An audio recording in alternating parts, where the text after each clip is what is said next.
Chemistry के thermochemistry और thermodynamics का एक सबसे इंपॉर्टेंट आर्टिकल में से एक article, heat of neutralisation, heat and neutralisation.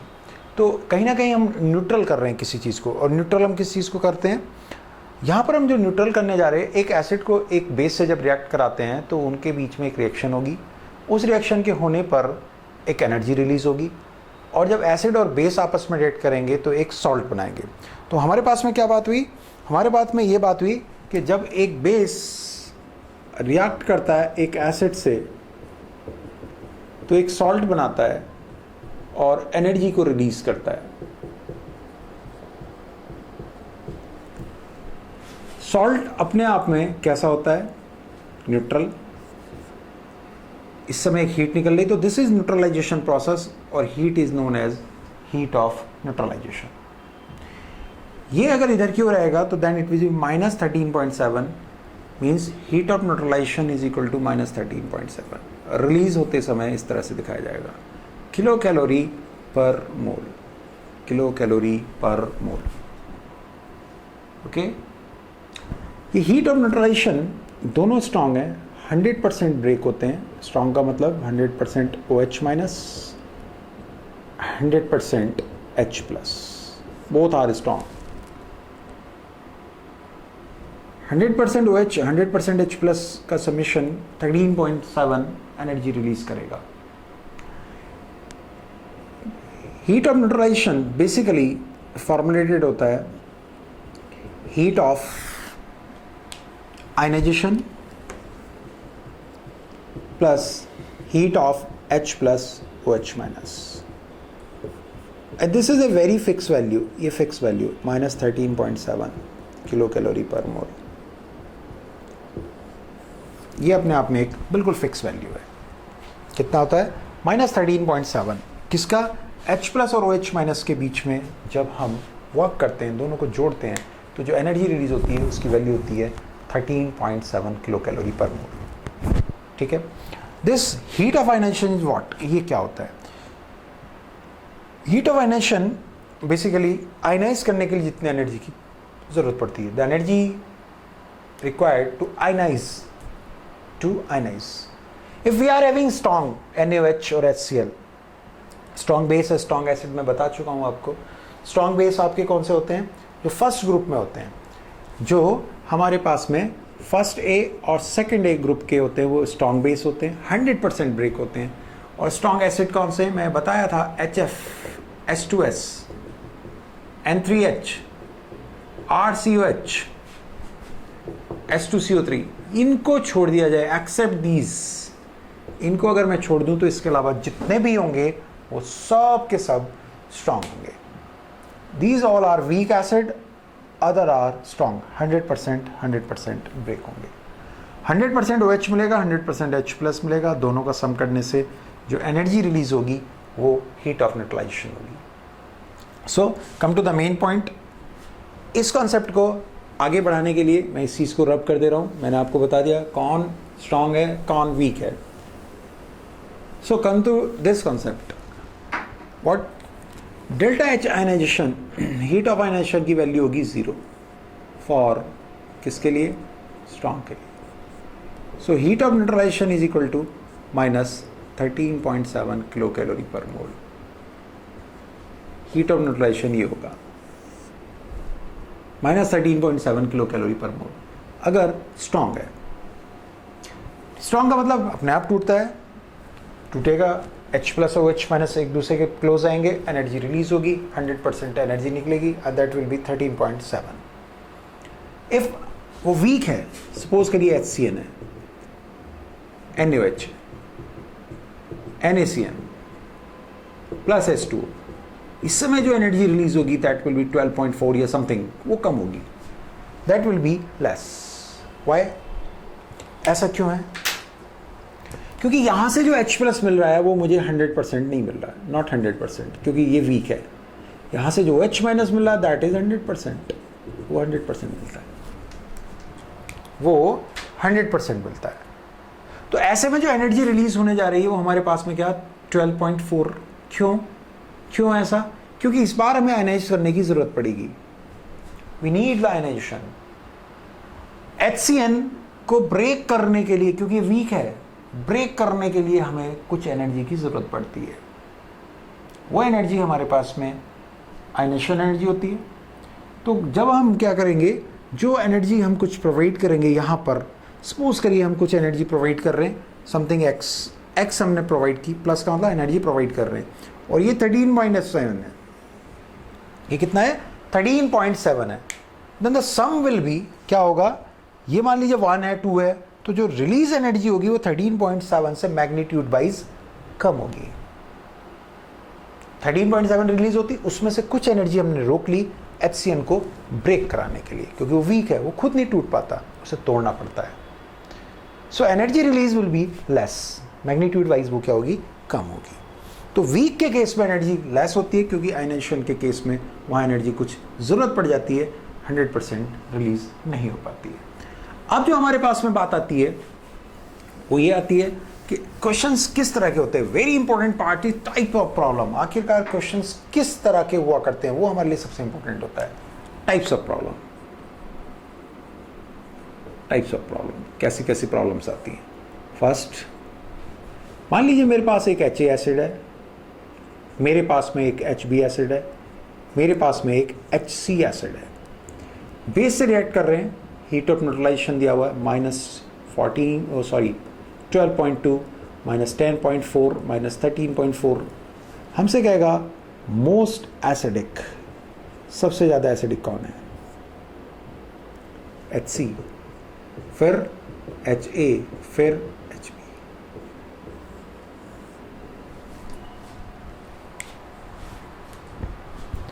सबसे ज़्यादा एसिडिक वो होगा जिसकी हीट ऑफ न्यूट्रलाइजेशन क्या होगी, सबसे ज़्यादा होगी। जिसकी हीट ऑफ न्यूट्रलाइजेशन क्या होगी, सबसे ज़्यादा होगी। किसकी हीट ऑफ न्यूट्रलाइजेशन सबसे ज़्यादा है? HC की, फिर HA की, फिर HB की। 3 हमारे पास में हीट ऑफ न्यूट्रलाइजेशन दे रखी है। सबसे ज़्यादा 13.4, नेगेटिव नहीं, रिलीज देख रहे हैं, negative means it is releasing. तो हीट ऑफ न्यूट्रलाइजेशन ज़्यादा होने का मतलब एसिड स्ट्रॉन्ग होता है। उसमें हमारे पास में और किस तरह की प्रॉब्लम्स बनती हैं, उसके ऊपर हम बात करने लगते हैं आपसे। अभी हमारे पास में अगर कहीं पर कहता है, क्या कहता है, अभी क्वेश्चन को समझना, HF, वेरी इंपॉर्टेंट, मैं सबसे इंपॉर्टेंट आर्टिकल लेने जा रहा हूं आपके लिए। हीट ऑफ न्यूट्रलाइजेशन HCl की किसी के साथ दी है -13.7 होगी, लेकिन हीट ऑफ न्यूट्रलाइजेशन अगर HF की दी हुई है, वीक एसिड है, this is a weak acid, -18.4 हुआ करती है किलो कैलोरी पर मोल। आप कहेंगे ये क्या मतलब है सर, धोखा दे रहे हो, झूठ बोल रहे हो, हैं सरेआम धोखा दे रहे हो। पहले तो कह रहे थे 13.7 इज द मैक्सिमम एनर्जी, ये कैसे हो गई? मैं बताता हूं आपको क्या होता है। HF और NaOH ये मिलकर के सबसे पहले NaF बनाएंगे, H2O बनाएंगे, और कुछ एनर्जी रिलीज होगी, कुछ भी मान लीजिए 10.4 या समथिंग कुछ करके। तो इससे क्या नजर आता है? HF is a weak acid, क्योंकि 10.4 है तो इसका मतलब ये वीक है। अब नेक्स्ट चीज हमारे पास में क्या आती है? HF हमारे पास है, वो वाटर के साथ में मिलकर के या फिर HF आपस में मिलकर के हाइड्रोजन बॉन्डिंग करते हैं। ये हाइड्रोजन बॉन्डिंग करते हैं, HF मिलकर के जब हाइड्रोजन बॉन्डिंग करते हैं तो 10 किलो कैलोरी पर मोल एनर्जी रिलीज होती है एक्स्ट्रा। HF और H2O भी मिलेंगे तो क्या होगा? वाटर मॉलिक्यूल HF के साथ एसोसिएट होते हैं, तो 10.4 तो ये रिलीज हुई, प्लस कुछ और हो गई, तो टोटल मिलाकर के कितनी क्रॉस कर जाती है? 18.4। तो ये 18.4 के अंदर प्योर न्यूट्रलाइजेशन एनर्जी नहीं है, neutralisation as well as heat of hydration, आपस में वाटर के साथ हाइड्रोजनेशन करने, मतलब वाटर के साथ हाइड्रोजन बॉन्डिंग बनाने के कारण जो एनर्जी रिलीज होती है, तो टोटल एनर्जी कितनी रिलीज होती है? 18.4 रिलीज होती है। इंपॉर्टेंट है, HF की सबसे ज्यादा होती है, वीक होते हुए भी। ठीक है, एक क्वेश्चन आपके लिए ये बन गया। नेक्स्ट क्वेश्चन हमारे पास में बनता है, हमारे पास में कहीं पे क्या दिया हुआ है? हमारे पास दिया हुआ है H2SO4, हमारे पास दिया हुआ है NaOH, और हीट ऑफ न्यूट्रलाइजेशन आपको बताना है। 1 मोल ये, 1 मोल ये, 1 मोल ये, 2 मोल ये, 2 मोल ये, 1 मोल ये, 2 मोल ये, 2 मोल ये। 1 मोल H2SO4 से कितने H+ मिलेंगे? 1 मोल H2SO4 से कितने H प्लस मिलेंगे? How many H plus are there? 2H plus. 1 mole से 2 मोल. NaOH के 1 मोल से OH कितना मिलेगा? 1. तो energy is 13.7 into minimum number of, minimum मतलब OH तो मिलता है 1 और H प्लस मिलते हैं मुझे कितने? 2. तो 2H प्लस है, 1 OH है, तो न्यूट्रलाइज तो 1 होगा. अरे NaOH तो एक ही OH देता है आपका. 1 यहां से मिल रहा है, 2 यहां से मिल रही, तो न्यूट्रलाइज आपस में कौन होंगे? 1 होंगे. तो -13.7 इंटू 1 होगा.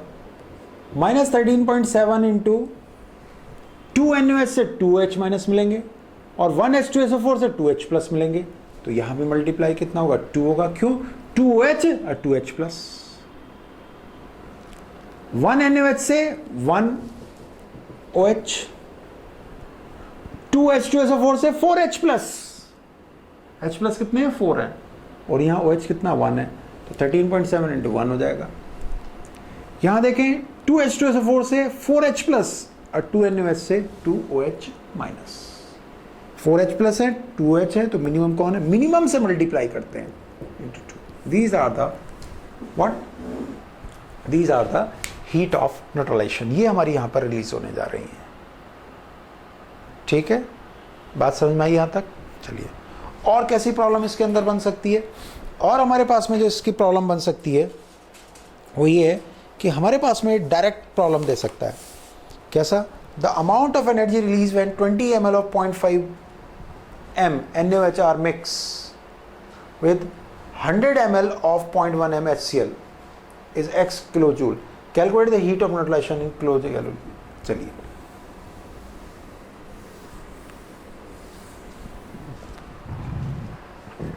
और क्या हीट ऑफ न्यूट्रलाइजेशन के रिस्पेक्टिव बात हो सकती है? सपोज मेरे पास में NaOH है, x मोल लिए. मेरे पास HCl है, x मोल लिए. से NaOH प्लस HCl बनता है. एनर्जी रिलीज होती है 13.7 किलो कैलोरी पर मोल. 1 मोल लेने पे 1 मोल लेने पे 1 मोल लेने पे ये रिलीज होती है. हमसे कहता है, question is very important, if by mixing 1 ml of NaOH with, या 1 मोल कुछ भी कह सकता है, with 1 ml of HCl. 1 मोल ले लीजिए, आपको इजी रहेगा. 1 mole of temperature rise is 20 degree Celsius. Find out temperature rise if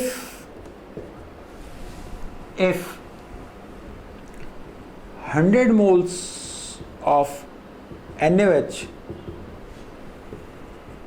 mix with 100 mole of HCl.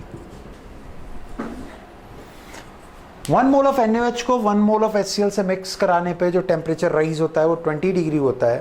तो आपको ये बताना है कि अगर 100 मोल्स को मिक्स करेंगे तो टेम्परेचर राइज कितना होगा. ये इंपॉर्टेंट है. करते हैं बात इसके ऊपर. हमें एक बात बहुत क्लियर है जो हमें यहाँ साफ दिखाई दे रही है. वो क्या है कि हमारे पास में जो टेम्परेचर राइज है, मान लीजिए डेल्टा थीटा है, क्या जो भी हमारे पास में एनर्जी होगी वो हमारे पास क्या आएगी? N C delta theta.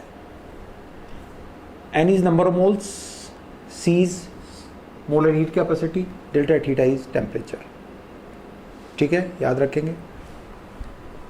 मेरे पास में NaOH और HCl जब रिएक्ट करते हैं तो क्या बनता है? NaOH प्लस H2O प्लस 13.7, मतलब एक एनर्जी रिलीज होती है. हीट मेरे पास में कितनी होती है? 13.7. मैग्नीट्यूड वाइज हम बात कर रहे हैं. कितनी है हीट मेरे पास? 13.7 पर मोल. 13.7 पर मोल. अगर मेरे पास में 1 मोल है, 1 से मल्टीप्लाई करेंगे. 1 से मल्टीप्लाई करोगे आप तो ये डेल्टा क्यू की वैल्यू कितनी है? 13.7 इंटू जितने भी मोल्स होंगे N. n मोल्स होंगे तो n से मल्टीप्लाई होगा। अरे n मोल्स होंगे तो पर मोल है ना ये, this is kilo calorie per mole, this is kilo calorie 1 मोल। अगर n मोल्स है तो n से मल्टीप्लाई होगा और उसी n का टेम्परेचर राइज होगा, तो n c डेल्टा थीटा होगा। n और n क्या हो जाएंगे, कैंसिल हो जाएंगे। मीन्स अगर 1 मोल लेते हैं और टेम्परेचर राइज 20 है तो 100 मोल्स लेने पे भी टेम्परेचर राइज 20 ही होगा, क्योंकि मोल्स तो हमेशा क्या होंगे, कैंसिल होंगे। मोल्स तो हमेशा क्या होंगे, कैंसिल होंगे। तो बहुत इंपॉर्टेंट क्वेश्चन हुआ। राइज कितना होता है 13.7 या समथिंग, जो भी राइज होगा 13.7 एनर्जी मिलती है पर मोल। मान लीजिए n मोल्स यूज हम करते हैं, then energy will be what, या 2 मोल्स यूज करते हैं, 2 मोल्स, तो then energy will be 13.7 into 2, 13.7 into 2। और अगर हम यूज करते हैं कितना, n moles, then it will be 13.7 into n। n cancel हो गए, c एक कांस्टेंट वैल्यू है, डेल्टा थीटा में शुरू में 20 दिया तो आगे भी 20 रहेगा। ये हमारा आंसर आ गया। मींस टेम्परेचर राइज क्या रहेगा, सेम रहेगा। इसी तरह से इसके अंदर अगर क्वेश्चन बनता है, ये एक और इंपॉर्टेंट क्वेश्चन मैं आपसे पूछने जा रहा हूं। क्या, find out delta HF of OH minus if delta HF S2O is equal to 40 something, कुछ भी दे दिया, या X। बहुत इंपॉर्टेंट सवाल है ऑब्जेक्टिव के हिसाब से, बहुत बहुत इंपॉर्टेंट है। हम जानते हैं H plus OH minus is equal to क्या बनता है, S2O।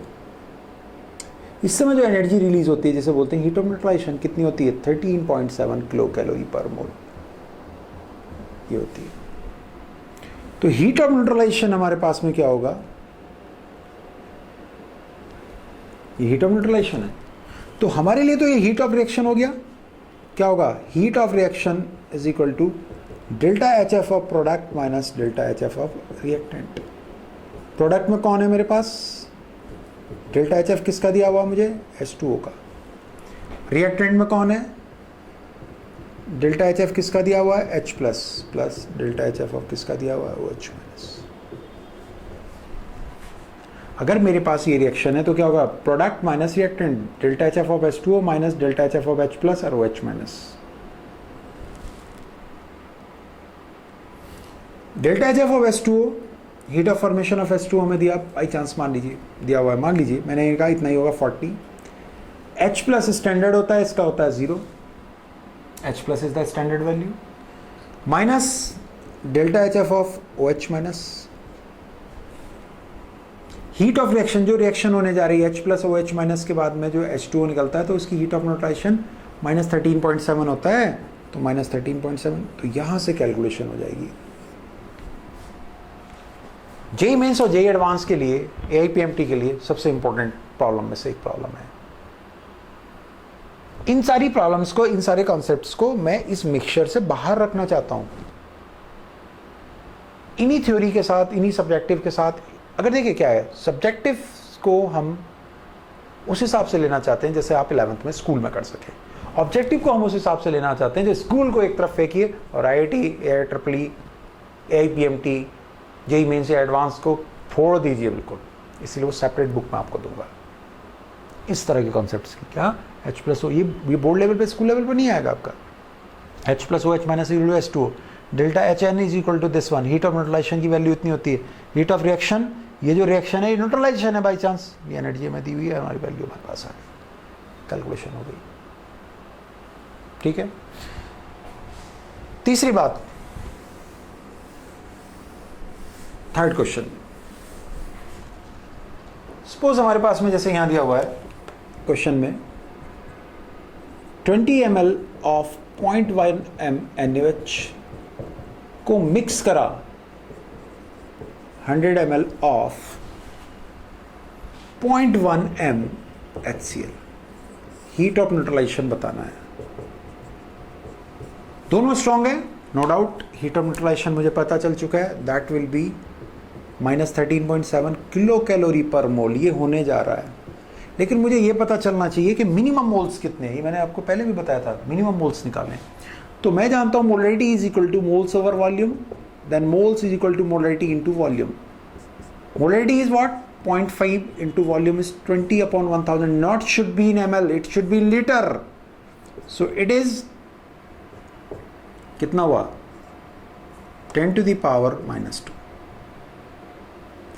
Next, this is for NaOH. Moles HCl के लिए लें, मोलरिटी इंटू वॉल्यूम। ये भी कितना हो रहा है? 10 to the power -2. It's a chance के दोनों के मोल्स क्या हैं? सेम है।